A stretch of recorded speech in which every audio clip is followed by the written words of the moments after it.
আমি বলছিলাম প্রতি জুমাবারেই নামাজ দিয়ে কিছু সময় আলোচনা করব।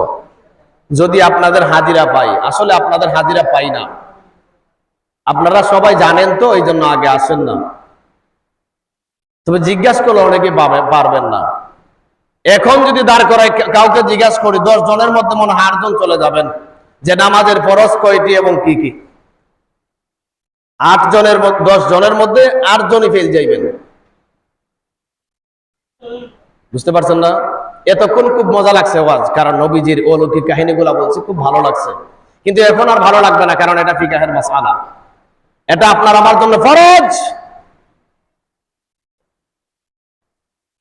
প্রত্যেক মুসলমানের ইলম অর্জন করা ফরজ। প্রত্যেক মুসলমান, প্রত্যেক বাবা, প্রত্যেক মা তার সন্তানকে ইলম, জ্ঞান শিক্ষা দেওয়া ফরজ। কোন জ্ঞান? ডাক্তার বানানো, টাকা লাগানোর জ্ঞান দেওয়া, ক্ষেত বাড়ানোর জ্ঞান দেওয়া, আইল কাটার জ্ঞান দেওয়া, মাইল লাগানোর জ্ঞান দেওয়া, এগুলা ফরজ? এগুলা ফরজ না, অথচ এগুলো আমরা দিচ্ছি। কিভাবে মাইল করতে হয়, টেকনিক গুলা, সমাজের মধ্যে চলতে গেলে কি টেকনিক গুলা শিখানো লাগে, এগুলা শিখাই। অথচ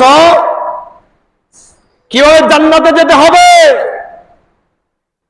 কি কাজ করলে জান্নাতে যাইব, কি কাজ করলে জাহান্নামে যাব, নামাজ কিভাবে পড়ব, কোন জিনিসটা হালাল, কোন জিনিসটা হারাম, এইগুলা শিক্ষা দেওয়ার জন্য আল্লাহ বলছেন, এগুলার মধ্যে আমরা নাই। আমাদের কপাল পড়ে গেছে।